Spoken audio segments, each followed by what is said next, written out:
everyone, and welcome to my YouTube channel. My name is Temi and I'm a nail tech. On this YouTube channel, I'm going to be sharing nail tips, nail hacks, nail tutorials and different trending nail designs. So if you're a beginner nail tech or an intermediary nail tech who is interested in advancing their nail career without hassle, please click on the subscribe button and also remember to like and share. Thank you. So let's get right into the video. Today I am trying the powder nails for the first time and I am sure it's already ringing a bell in everyone's ears. But for people that lives outside Nigeria, for nail tech outside Nigeria, it's already a thing. A lot of you must have tried it before. But for here in Nigeria, we haven't really tried it. We're just getting the hang of it. And I personally, I'm just trying it for the first time. In fact, this is my first time ever doing it. So I already prepped my nails and I am going to show you the product I used in this video. I got this deep powder basis from Gorgeous Cosmetic, but I think it is originally from BSCO Beauty. My supplier is Gorgeous Cosmetics, so it got this, and the whole one is the base coat, the O2 is the activator, and the 3 is the deep powder. They also the top coat, they also have the 4, which is a brush saver. I don't know what I'm supposed to use that for, but anyways, let's get to the powder. These powders are acrylic powders. See, let me bust your brain. Acrylic powders and deep powders, they go hand in hand. You can use acrylic for deep as well. So I am using this acrylic powder from Gorgeous Cosmetic. I got them in 08, 07 and 09. And these are the colors, but I am using the 07, the peach one. So first of all, one thing about the powder is that if it is not properly done, it's just going to look flat. Like you won't get the apex, you won't get the desired structure that you're supposed to get, because this thing is not meant to like be as bulky as acrylic, but it is meant to have like a defined shape. It is meant to have a structure. So the first thing I did was, instead of going all over with the first coat, I did it like a thinner layer in the middle, so that I can create like a kind of structure for it, an apex for the nails. So that is what I did exactly in this video for this pinky finger. So I am going to go in with my index finger as well, and I'm going to do the same thing all through. If you look carefully, I'm going to try to zoom a part out. So I'm just going to continue the same process. Let's see how this looks like. This is the first one I actually did, so I'm trying to look at it. Hey, what's going on? But yeah, it did well. Can you see? Just right in the middle, the way I placed it, this is how it's going to look like, right in the middle. And if you are dipping your hand in a deep into the powder, make sure that it is at 45 degrees. It is bent slightly, because if you put your hand just straight down, dip it like that, it's not going to like lay on the base properly. It's not going to lay on the base properly. So make sure that your powder is at 45 degrees. So when I posted this video on my Instagram, a lot of people are like, oh, why didn't you get a deep powder pan or something like that, so I don't have to dip it in the powder. I'll have to like pour it over the nails because of hygiene, so other people don't have to blah blah blah, all that talk. I get it, but I mean, if this thing is actually called the deep powder for a reason. And first of all, before I even do anything on my client's nails, or before I work on any client or any finger, I use sanitizer. I make sure to sanitize. If you want to get a can to pour your acrylic over, you can do that. For me, this dip works perfectly fine for me, and if I feel like I want to try it as well, I am going to do it. But I am just going to do this the way it works for me first of all. And guess what, I am just trying it for the first time, so I don't think that's supposed to be an issue. Only if I am mixing two colors together and I don't want that to get into each other, I'm going to get a tray so as to put the powder, so I don't get the colors in each other. But if I'm not doing that, I don't see any reason why I have to go through all that just because of what people will say. Anyways, we have to practice safe hygiene as well. So if you're just going to be dipping any fingers or anyhow into the same powder, just get the tray as suggested, or better still, get a sanitizer to sanitize your client's hands properly before getting started at all. So after applying this step, we are going to go all over. Like I went over like 8 or 9 times.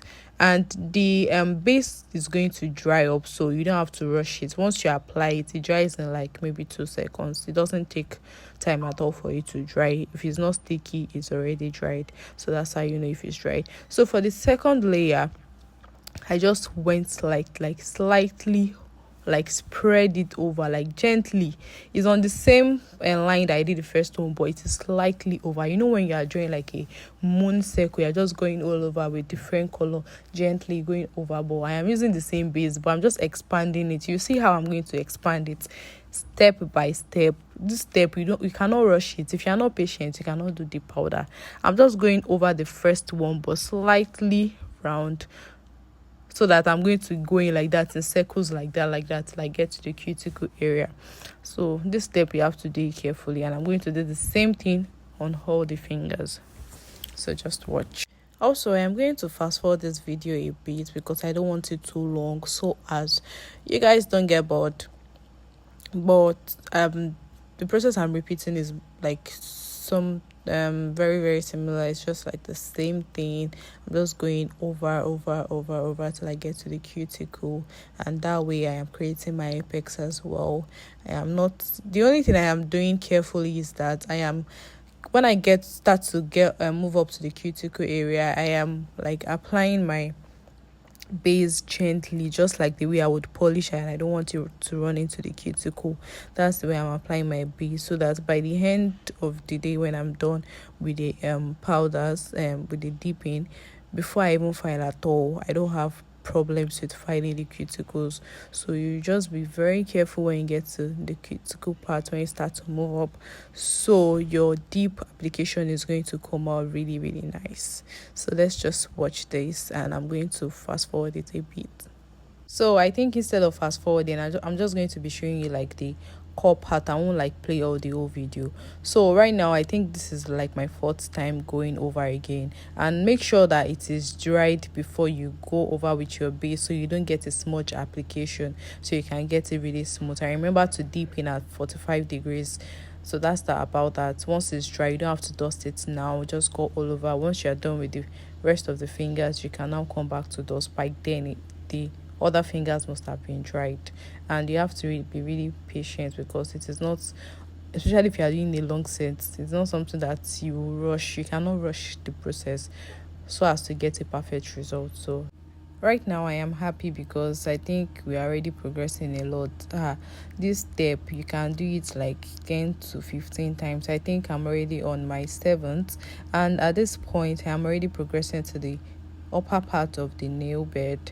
I'm moving to the cuticle area, and this is why I'm doing it very careful. I'm applying my base carefully, like I would do if I am applying a polish on the nails. So I don't want it to rush into my cuticles. As you can see, I am making sure that it has like a defined this thing, polishing round, everything is round and it is balanced. So that's exactly what I want you to notice from this part.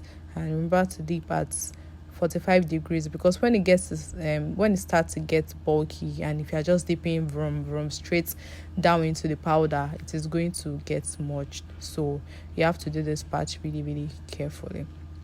On the other note, I noticed that if I continue to go all over with the base, like move forward, I didn't get like the structure that I want to get. I realized from the side view that it is a bit flat. So instead of moving up, like laying it just above the one I just did, I came down to the part that I feel is flat, just like you would do if you are feeling acrylic. If you notice the part is not like straight, it's not like smooth, you just put the acrylic on it. So that is what I did here. I just went down to the parts that I feel like, oh, I didn't like the way it was looking bent, and I did some few corrections here and there, and that's it. I very much continue this process because, like I said, it is not something you can rush. You can even be close to the cuticle and you won't still get like your desired results. Like, look at this thumb now. I was already close to the cuticle, but it's still looking flat. I haven't filled it much to the brim, so I still need to continue, go over to fill it. I did this like over 10 to 12 times. That is where I am right now. You can see I am still there. So you have to like be very patient. Like, there was an argument and I was like, do I prefer this to acrylic or do I prefer acrylic to this? I am a very much acrylic fan. I prefer acrylic to deep powder. I think that's it. This is what I'm telling you about it smudging if you do not dip it at 45 degrees angles. That was what happened to me there. And that case, I clarified it. Not like at the moment, because if I try to fight it off, I am going to just spoil the whole thing. So I'm going to leave it to dry before I now like start to foul to keep everything in shape. And deep powder can be very discouraging because when you are done with your application, it's going to look like, God, where am I going to start the fighting from? But do not panic, because you are just going to get a hang of it. It doesn't look nice after the whole application thing. It just looks wide and bulky and all over the place, but you would get it. I think this is the very last. No, this is not the last layer. Yeah, more like the last layer. But after you are done with filling up your color powder or your colors, you are going to go in with a clear, like some people usually do with acrylic. I do not use a clear over my acrylic, but most people do. So you are going to go in with a clear on your deep, because deep powder I think is more the powders usually, like, you can peel off if you do not use like a clay. The same reason why you use clay over acrylic is still the same reason why they use clay over the powder, so that when you are filing, you don't file all your colors away. Your dip can make it stronger. So you're still going to use the base to keep the deep the clear powder in place. And I did that for all the nails, and I am done with that. So this is what I have. This is the way my application looks exactly after I'm done. I just made sure that I do not get into the cuticle. I did not get my powders to rush into the cuticle. So now that we are done with the most important step in your deep powder process, which is the powder dipping, we've moved on to the second stage, which is the activator application. So what the second, that's the O2 of the deep powder process. What the activator does is that it cements your powder onto the nails. It keeps the powder and the base intact, just kind of like make the whole application thing intact, so that when you begin to file, it doesn't fall off. And you have to be very generous with your activator. You apply like twice. You can do like a 2 coat of it, because we want the activator to get to the bottom of the nails, to enter inside the nails very well, so that it can keep all our powder in place. Because if you do not use the applicator, when you start to file, it can fall off most of your powder. I mean, what's the point of the whole stress? It's going to just like we are starting all over again. So we have to do that carefully. And after then, we'll proceed to filing. Just allow it to dry for like few minutes, like 2 minutes, then you can proceed to file. You can see that with the way I'm filing, it's not coming off. Guess what happened? My drill decided to show me shege. At this point, my drill has stopped working. Like, just right when I started to file, it stopped working. I just had to move on with my hand file, and it did the work, not just as I would have wanted the drill to do the critical part, but I was careful and my client didn't get hurt. And the hand file did the work. Anyways, see, it's not going to look nice, but when you see the result of the filing, you would know that it looked nice. And you can see that my aim for this deep process is that I want it to have an apex. I don't want a flat dip. And did I achieve that or not? I did. So a round of applause for me. Thank you. I did achieve that. And this is how your dip is meant to look like. It's not meant to look flat, unless your client wants it flat. Like, she doesn't want anything that looks like acrylic. She just wants it to just help her nails go out and stuff. Fine. If you are doing it on the natural nails, I don't think apex should really be your priority. But because I'm using tips and I don't want my clients calling me all the time that, oh, my nails are broken, oh, I have some, it's flat, this is that, I really wanted it to have an apex, and I achieved that quite alright. So after that, I went in with my sanitizer. I usually use sanitizer in place of alcohol or acetone to clean. I mean, it has alcohol in it, by the way. And I cleaned my nails. So I really wanted to leave it plain, but then I thought again, would that make sense? Aren't you supposed to be a badass? So I decided to do a little design. I feel like what color would go. I know a lot of color would go. I'm not about doing so much design because this already tested my patience. I didn't know that the powder takes like it consumes time, because if I was doing acrylic application wouldn't take me less than 10 minutes, because I don't know why I'm doing this application for the whole like and how about, because I had to keep going in and going in and going in and going in. So he already tested my patience, and I was not going to sit there and start doing any design on it. I just wanted something reading out. It shouldn't look like I'm not doing anything at all. So after the cleaning, yeah, I went again with the activator. After I had finished filing, I went again with the applicator, or sorry, activator rather. I went again with the activator just because after so much research, I got to find out rather that after filing you still have to go in with your activator, but this time it was just one coat and it wasn't really that much, so I went again with my activator. And after that, I proceeded to my design.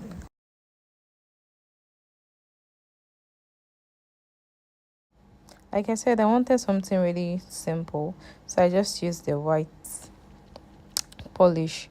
I used the white gel polish here to go over the edges like a circle, and I'm using the top coat. So one of my regrets is that I shouldn't have used this top coat. I do not like the top coat. So I don't think it is gel, because it dries, it cures on its own. And I went in twice. So by the time I went in twice, it just did some kind of funny thing all over the nails that I didn't like. So I did not cure it with the top coat. I used gel top coat. I mean, that is more shinier.